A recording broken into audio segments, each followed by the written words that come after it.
Sampai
ilahing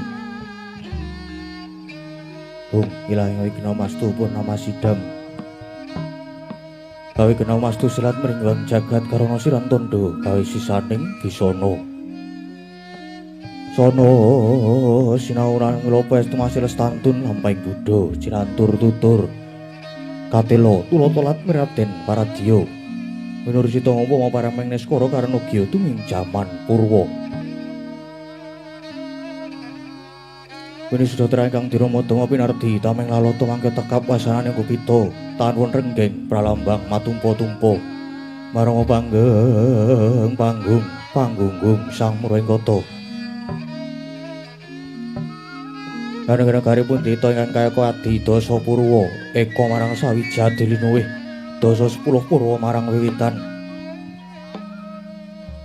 senadyan kathah titahing dewa ingkang sinungga ing Pradiwi kinasongan ing akasa kinapiting samudra rajak samyanggana raras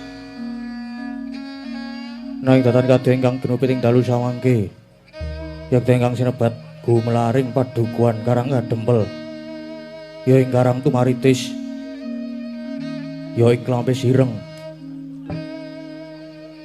pramila winastan karang kadempel awit duka ingkang kasinungan bumi subur sugih ulu wetu pala mandul polo kasimpar, polo kapendem, yang polo wijo satemah hagesangi jalma sak dusun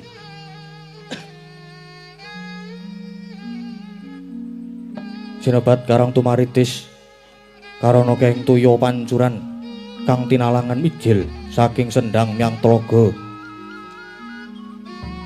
sinebat klampis ireng krana tengahing padukuhan tinengeran wit klampis ingkang jemeng ulusipun dasare papan miring winaratin winangun padukuhan wijang kang marga-marga manghayat minggahing gunung kanan kirining marga kang katingal hamung gumelaring pasabinan dalah pategalan senadyan to hamung parigaga parijata sukonandi dudha ngasak miang rondo menter parandene ketingal sarwi nang semake panjene wis ndungkap panen weng tami wis katon padha tumungkul kuning gumiring kadya kencana sinangling katuwing maruta halembak lembak yah ombaking samudra sinawung swaraning Narakisma kang upaya anggusah gesak getak peksi kaya gamelan gethok-gethok pyok swara kepyak kang tanpa gending aglaring pategalan datan kujiwa katingal jagung pohung lidung-lidung lombok terong kacang ijo uwi gembil sakendi-kendi katempuing samirana gegodhongane katon ruwe-ruwe kaya ngampirake kang lagya lumaksana sangsaya mewahi sang seming swasana karape ngamung kesma ulah pasiten datanati larwatoning kaendahan tuwin kesarasan saubenging saben wisma tinanduran sesekaran ingkang mawarni-warni endah lamun dinulu wangi lamun kinanda mawar melati ceplok piring arum dalu lunging gadung malengkung katiuping maruta manda anggrek manglung balumbang isi tirta wening saben wisma kandhanging raja kaya tetela hamewahi endahing bali griya turta datan nilar watoning sarasan ilining daya sendang tinalangan anjoking pasiraman kekucahe naratas pasabinan mentok mindi bebek marisarta panggoyanganing kebo sapi jauh-jauhan jangkep angrenggane endahing padukuhan peksi podang kumandang haleledang mencok panging ketapang drakuku manggut ing wit duku peksi jalak lunjak aja-aja marang peksi prenjak kaya wis ajak kencan semayan marang peksi bayan bedet pating caruwet datan kantun peksi kang alit-alit bangsane bibit rangurangan sadaya sami sigrak sumarak girang kang tanpa sumelang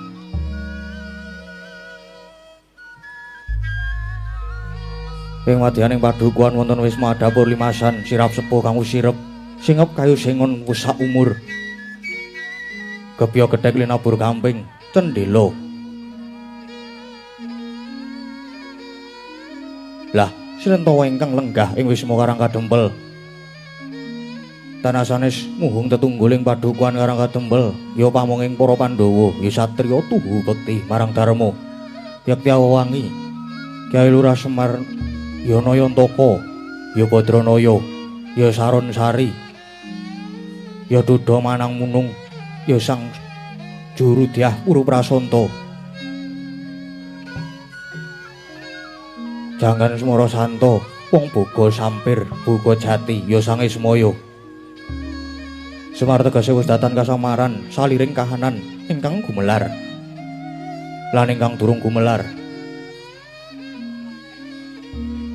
Nayantaka, Naya Ulat, Antakapati, yen pinuju peteng adine ulate Semar kaya wong mati, Badranaya.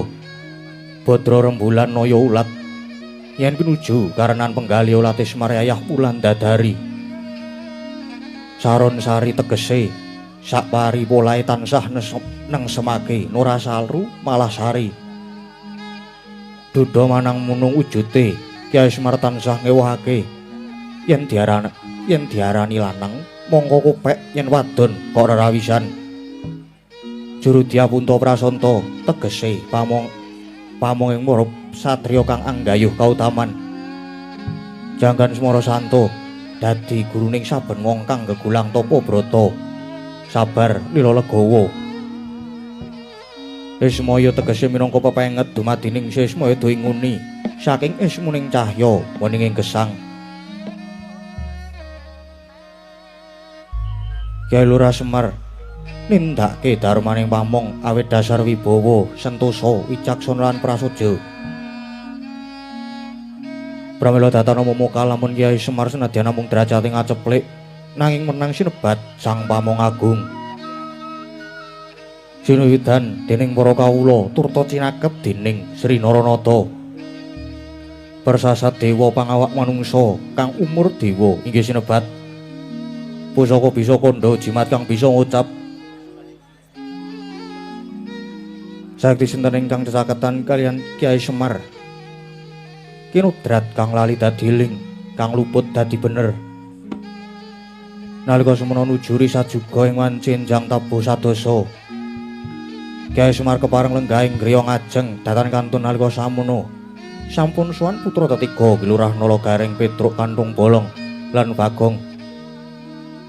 Datasakala nampi rawuh nyopra para priyayi agung. Nalendra Ngamarta Prabu Puntadewa, Nalendra Dwarawati Prabu Sri Bathara Kresna, nata ing Mandura Prabu Baladewa ki rawuh Raden Werkudara miwah Raden Harjuna.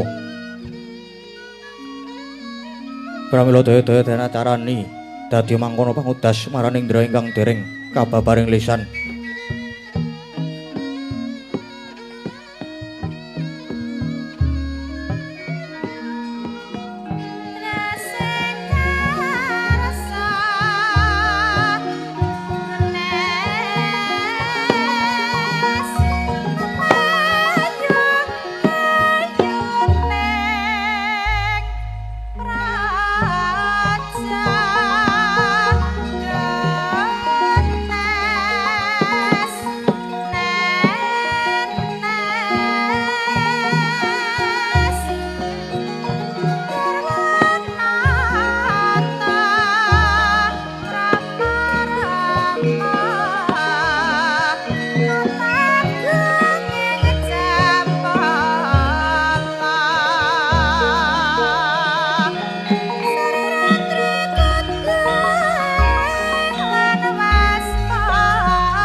Sri Tinon ing pasewakan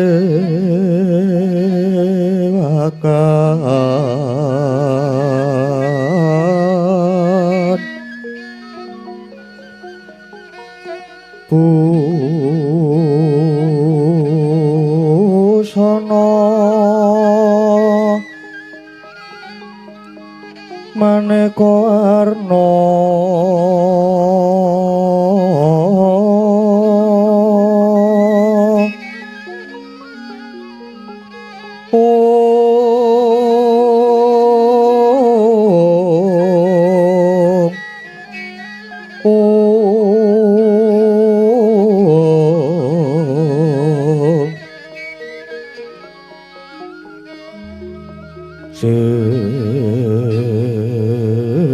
Sepak puspiteng udyono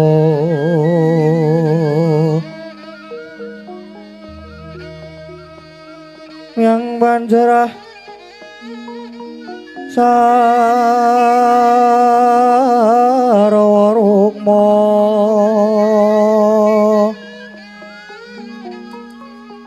ranggeng manik Narawata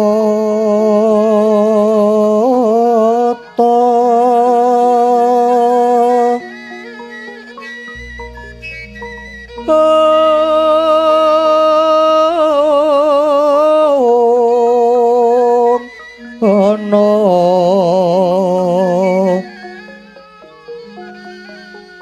Obro prabanyo kang sumirat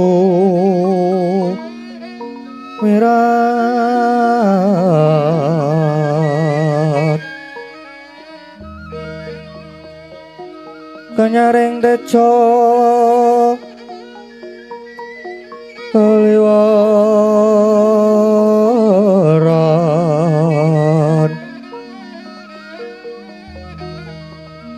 kleroki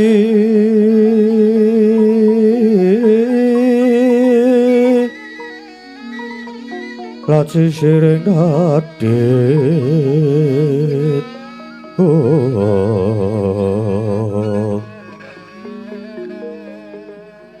wimbo kakanda mringit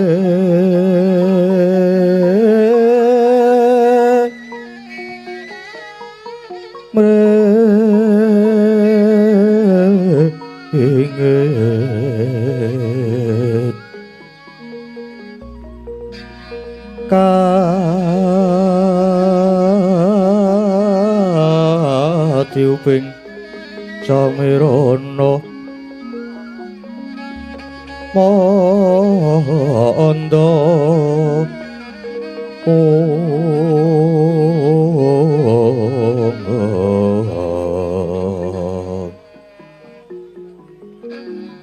sabaran mangambar kungas ngepeki jroning pasewakan tandya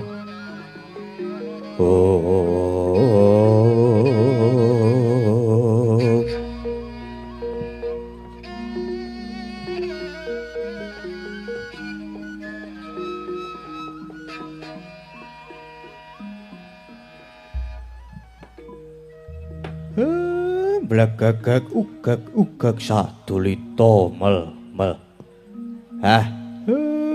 mulane kok prenjake padha ganter jagone padha tarung jebul karang kadempel karawan para prayi agung para ndara-ndara para her-her sinuwun ngamarta sasampunipun lenggah kanthi prayogi kula ngaturaken pambagya panakrami sami wilujeng sinuwun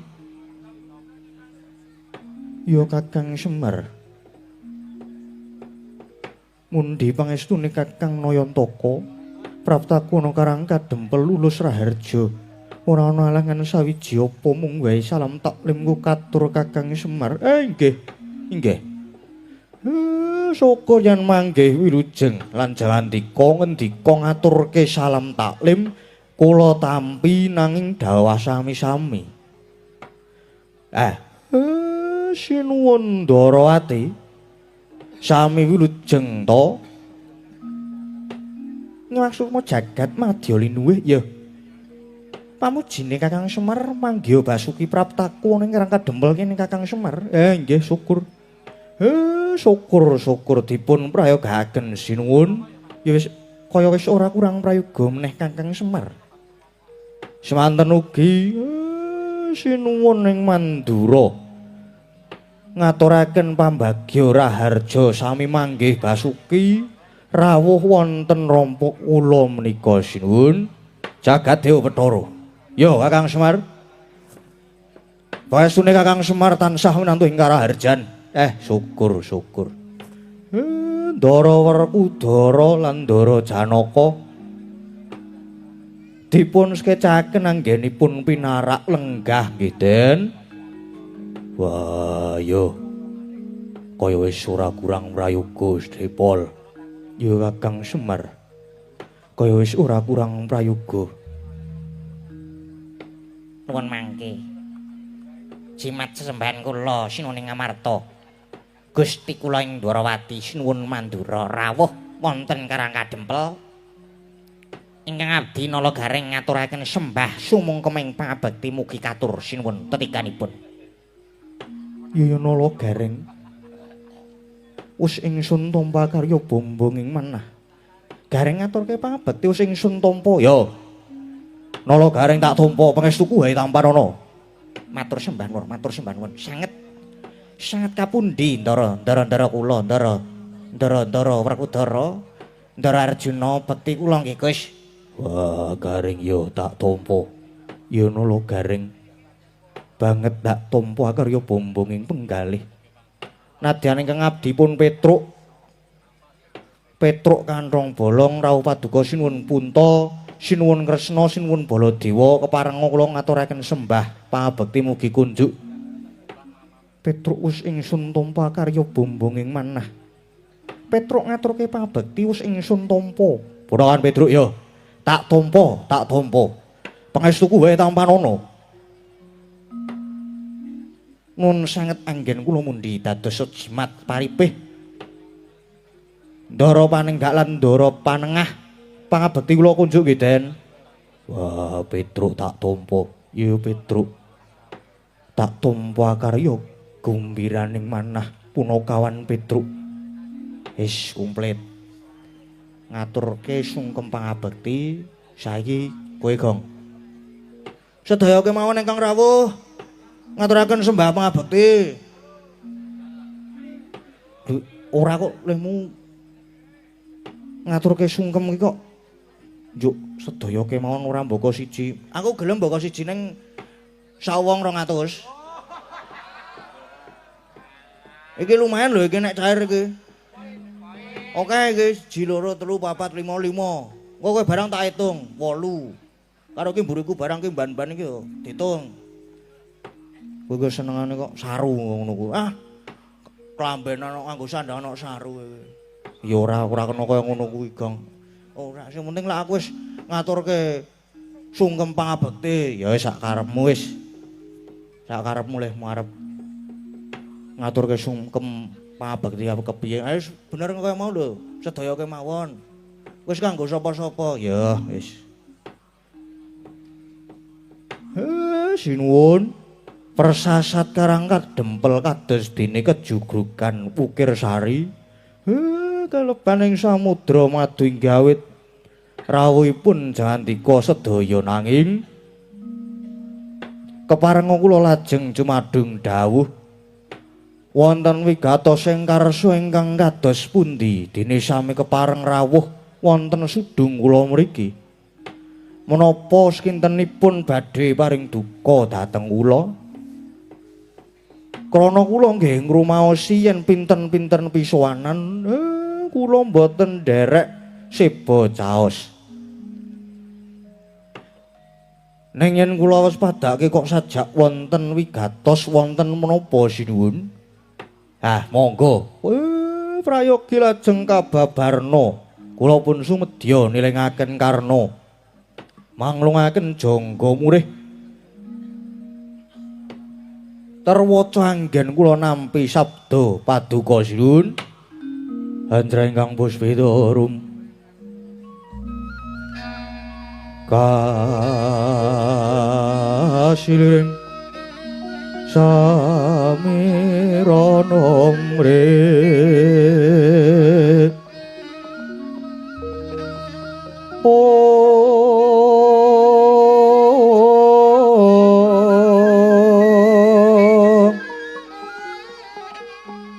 sekar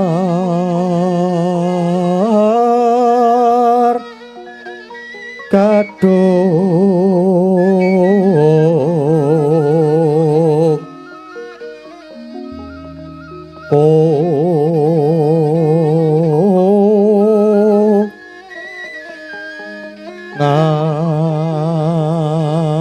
ngas kandanyo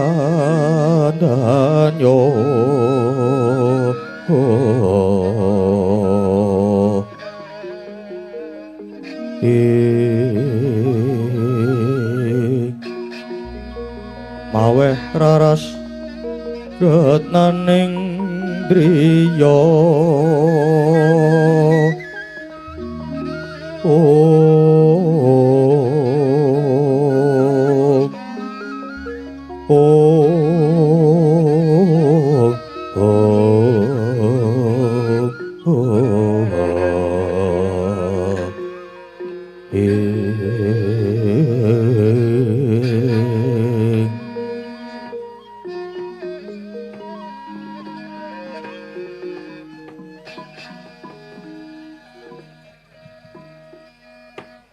Kakang Semar saektine prapta kuna ngresane Kakang Semar iki kejaba mertui kawidadaning Kakang Semar sak kaluwarga lan kahananing para kawula ing karang kadempel nanging uga nanjehke pawarta apa kepara nyoten Kakang Semar kalenggan iki bakal mbangun desa Kakang Semar ya Kakang Semar prapta kuning karang kadempel kene uga nunggal kersane Yai Prabu Punta. Kang mengkono yen pancen Kakang Semar bakal mbangun wewengkon lan wewangunan aja wigih ringa-ringa. Kresna mesti bakal sabiyantu Kakang Semar. Kakang Semar.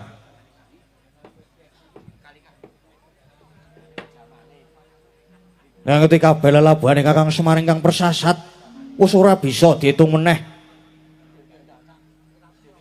Mulayan pancen Kakang Semar darbe gegayuhan ya kuwi bakal bangun desa babakan Prabeya. Wis ora perlu menggalih. Mesti wae bakal padha dibantu sawuduhe. Wah, nadyan aku go mangkono. Werkudara saguh. Saguh dadi donatur. Ndara Werkudara saiki basane gaul-gaul pisan. Wis seneng wae wis. Saiki ana nang sosmed ya lho. Bantu HP terus gleleng. Lem mencet HP nganggo kuku, bolong kabeh. Werkudara saguh dadi tombok kanggo tambak. Wah, sing dadi bot krepotane Semar. Kakang Semar. Aku go nyadung dawuh Kakang Semar. Wis kenapa niki, Truk? Gegayuhane bapak durung dimulai lho iki.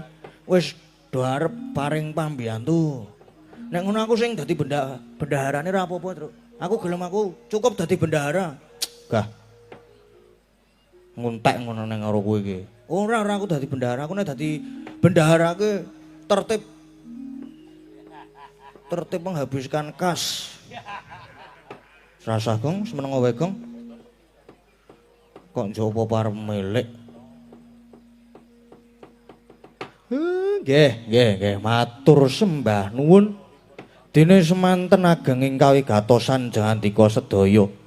Lan nggih pancen leres. Yen Semar niki gadah gegayuhan ajeng bangun desa, tegese kula ajeng bangun wewengkon lan wewangunan sing wonten desa kula mriki. Lan kula pitados ndika sadaya tartemtu ugi badhe paring pambiyantu lan nyengkuyung. Neng sing luwih wigati pengajape saged kinarya sangu supaya urip wonten ing Madyapada niki kebak katentreman adoh seka memungsuhan lan tansah dicaketke dening sanak roang mitra kawruh kersane rumaket leda seduluran urip sing mat sinamat dan daya dinayan bantu binantu margi tumrap kula wong urip ning alam padang niki nek duwe mungsuh siji niku wis kakeyan. Neng nek duwe sedulur 1000 niku rasane isih kurang mawon. Pramila sinuwun. Candika sedaya rawuh wonten mriki menika malah kaleresan. Pamriye dimen saya caket kalih para kawula lan iki nggih pinangka tandha manunggaling kawula lawan Gusti. Lire para pangarsa pangembating prajaya tansah migatekke para kawulane. Tegese sing dhuwur ngerti sing neng isor. Sing ten ngandhap nggih sami mestuti ingkang dadi dawuhe. Lan sing darbe panguwasa ya aja sewenang-wenang margi. Panguwasa niku mboten dingge nguasani neng panguwasa niku dingge ngayomi. Pun yen antaraning pangarsa lan kawula niku padha nunggal sayek saeka kapti negara bakale dadi kuat lan sentosa niku sinuwun. Sigra-sigra yen permana ganca sigra ngraketana wang sesangkana wang sesangka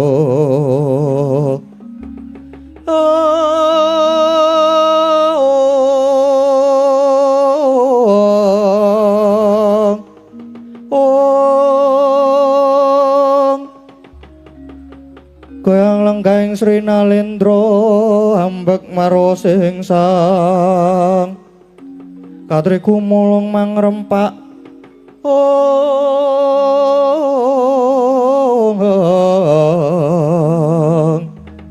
katriku mulung mangrempak kurata kura reh kagiri kura reh kagiri kiri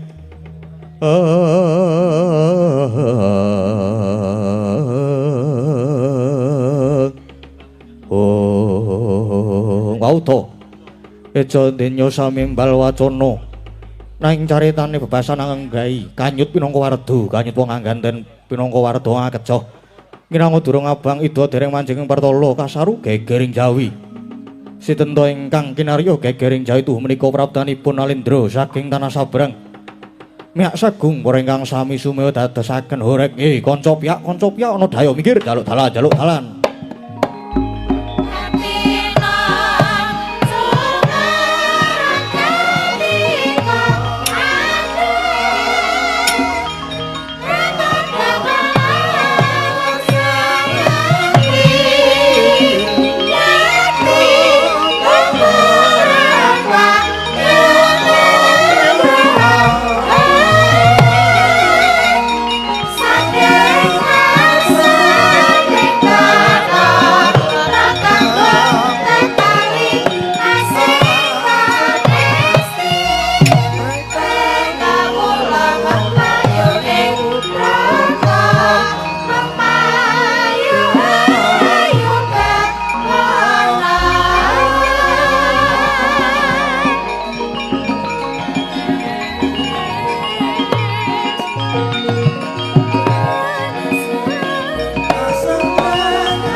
Aduh.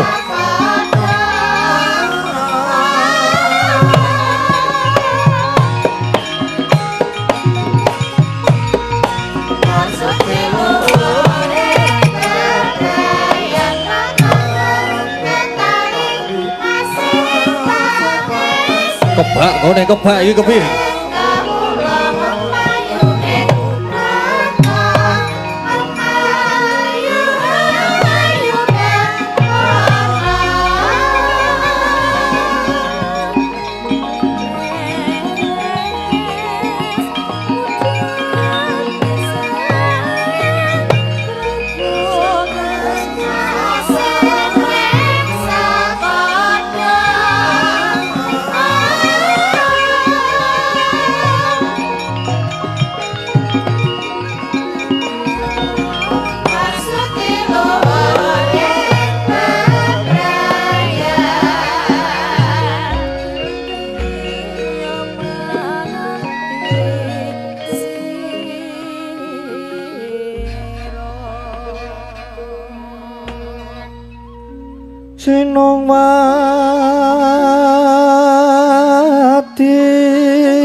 Sinongwati jagat kinari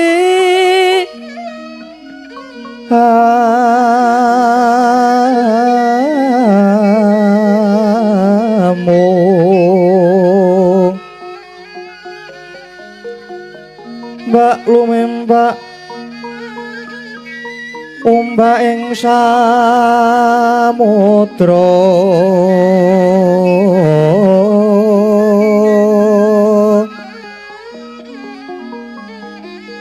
ae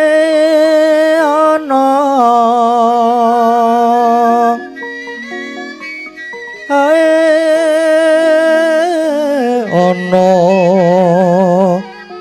bale lumut hambang kageng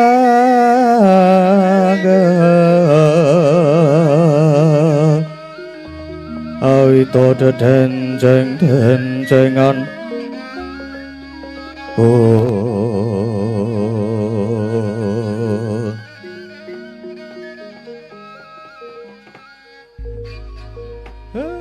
blagagag ugag sadulita mel nganti gawe kaget keteken dayuh meneh niki wangune Ratu Sabrang Kisanak Prabu mboten kok ateges kula badhe tambuh wong nyatane nggih dereng nate wano panjenengan menika sinten yen ratu sinten jejulukipun lan saking negari pundi jagat yo ditepungake wae aku iki pancen sawijining ratu saka negara Bata Sarembak dene jejulukku Prabu Jaya Lengkara lan aku nyuwun prisa apa ning kene ora ana bakul lincak panggone jan ciyut tenan nek arep ombo ya ning nggon aku ngomah kowe ngene ning nggon aku ombo nggone wis bebas arep nggo ngopo kowe bebas intine ondo lah ya ondo ombo menengo wis rasa omongan Gong rasa omongan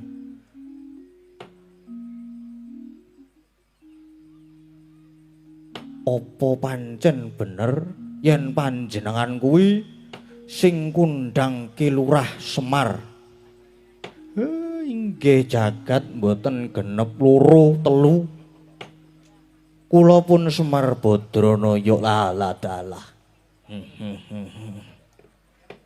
iki kok Ratu Sabrang kok guyune elek banget to, Truk. Wis sakarepe to. Wong sing guyu kono kok sing protes. Ya sing sangar sithik ngono biasane iki. Nganti ababe tekan ngendi-ngendi. Ya sebab menawa iki soft spoken. Soft spoken ki apa guys? Ra iso pokoke ra iso muring-muring. Dirungokke sik wae, Gong. Tegese bener pratakono kene iki. Nggih. Jagat nganti kebrebeken kundange Semar Badranaya.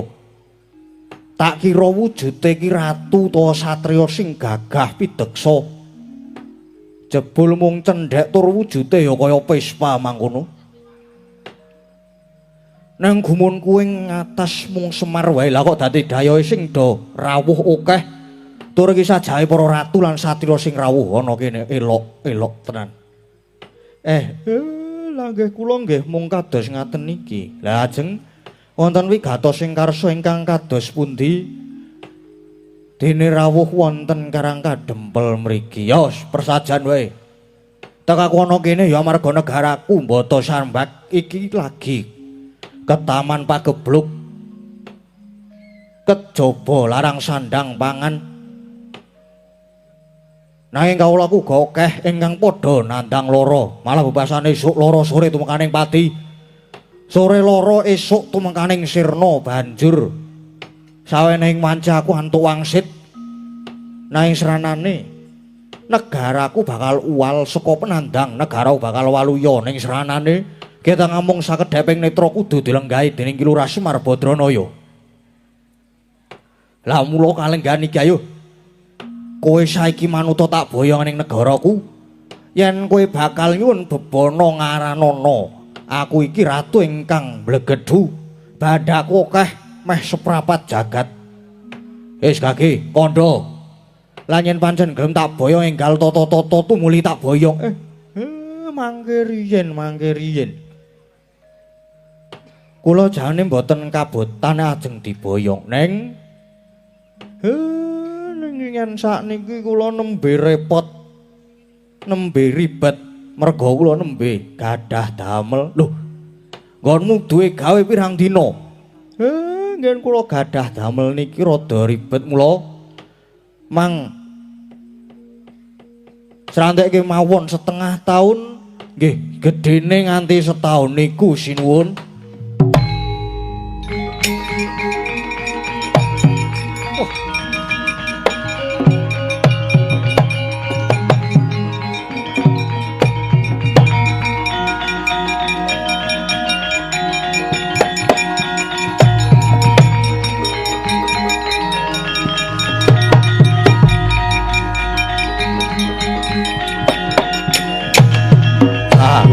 Kepat Far jaremu kowe lagi duwe gawe monggo wong duwe gawe kuwi paling suwe mung seminggu neng kowe muni setengah tahun gedene nganti setahun tegese kowe mung arep nampik karo karepku ya nah sing kudu kowe ngerti aku tekan kene kudu oleh gawe gampang nek kowe ora gelem tak boyo ning negaraku Karangka Dempel kene bakal tak dadekke segara geni bakal tak obong kowe bakal tak sirnake. Wah iki salir bubukan Mas.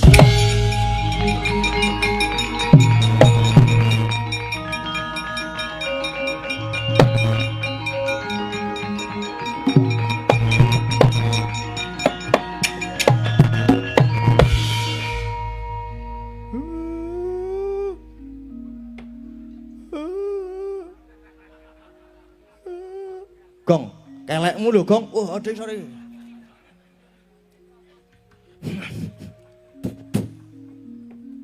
Mas. Kenalin.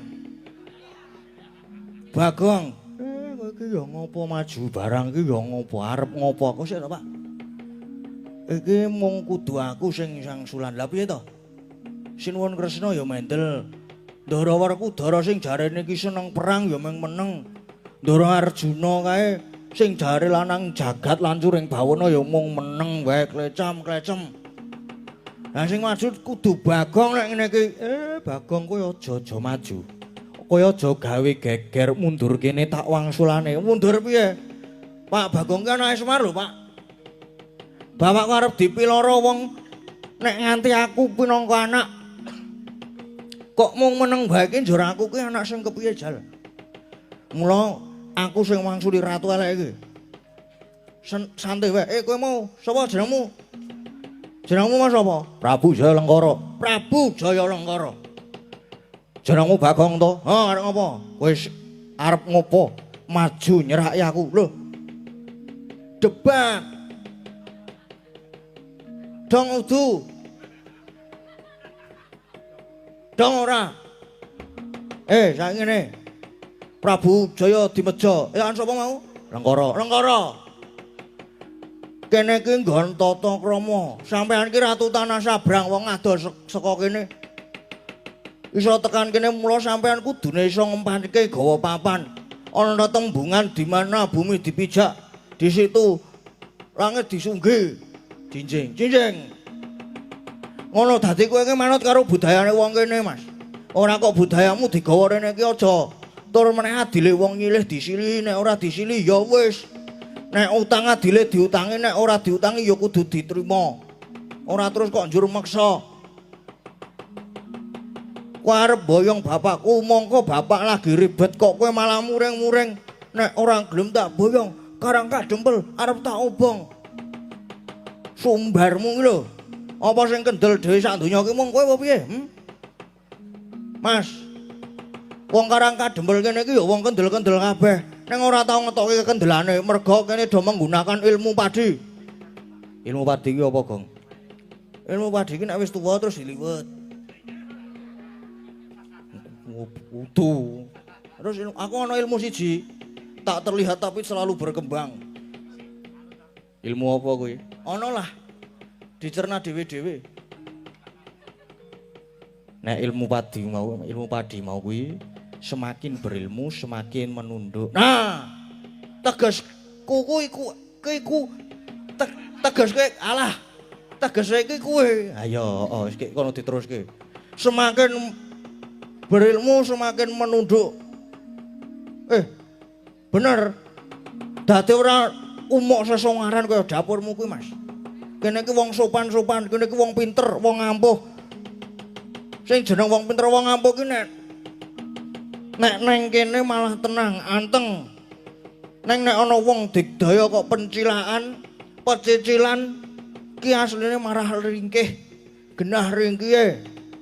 Dadi nek neng kene kowe ngumbar suara arep ngobong omahku, arep mateni bapakku apa dikira Bagong wedi ayo. Saiki arep ngejak apa? Ngejak kepiye? Semangke jan ayo, padangan ya wani, petengan ya engko disentri. Men rada ketok.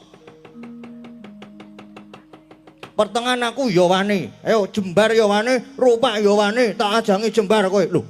Yen ngono kowe wani nantang karo Prabu Jaya Lengkara, apamu sing tak wedeni? Wis jelas-jelas aku kaya ngene iki. Apa dikira Bagong wedi? Wah, lah dalan ngono Bagong anake Semar dadi pepalang. Lah ya genah dadi pepalang aku ki Bagong anake Semar. Saiki sirmu piye, Mas? Sirmu piye saiki? Mung wujude Bagong wae.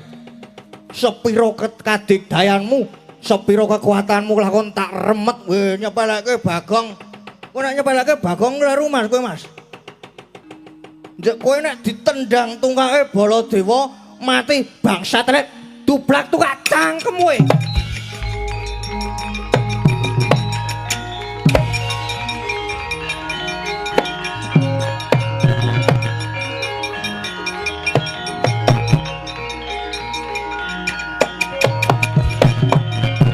Ora tatanan durung ngerti sapa aku.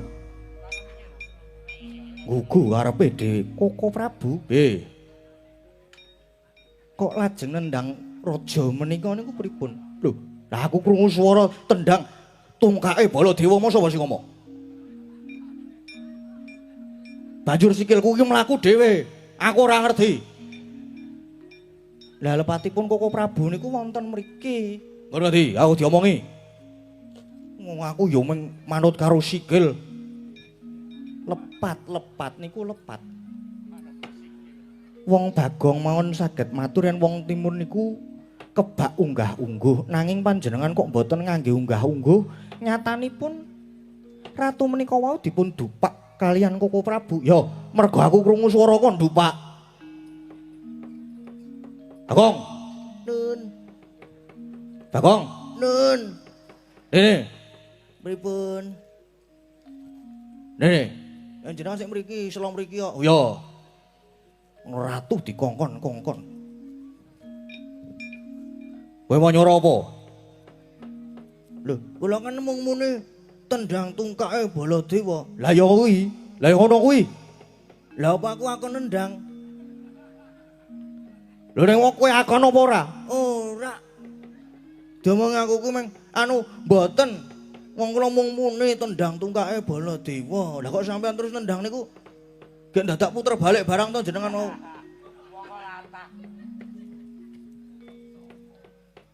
Kok sampean jur nendang?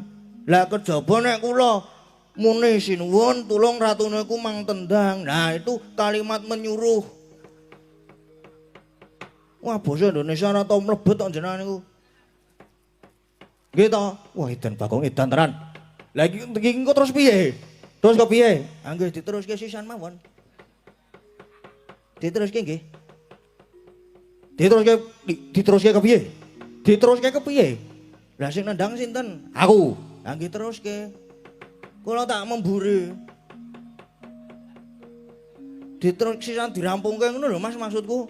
Oh Bagong edan golekke gawean wong. Ya wis. Aku sing tanggung jawab ngundurke raja kae mau.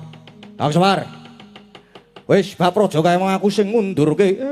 Nggih matur sembah nuwun Yai Werkudara, Yai Saatnoko. melu aku metu njaba ngewangipun Kakang. Wah, ya wis ayo tak ewangi. Semar jaluk pamit. Inggih, inggih.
Sinuwun punta menapa dene sinuwun Kresna.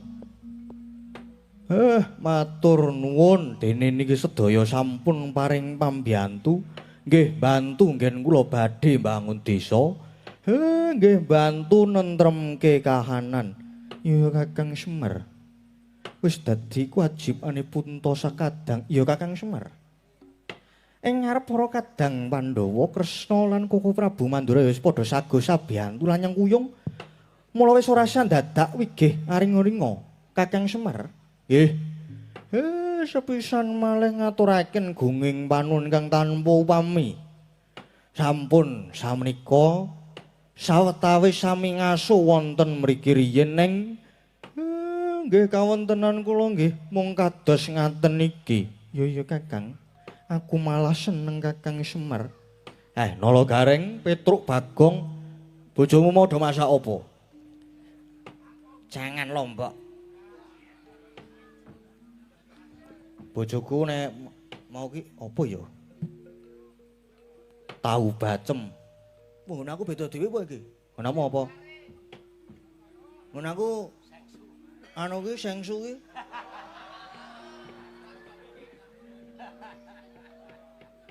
Neng mau takon manggang, dadi wis ora sengsu meneh. Bosen aku pisan. Mungkin mboten usah tenggene Bagong ndak keracunan. Wah, njok ngono kuwi banget bapak iki saiki. Ya.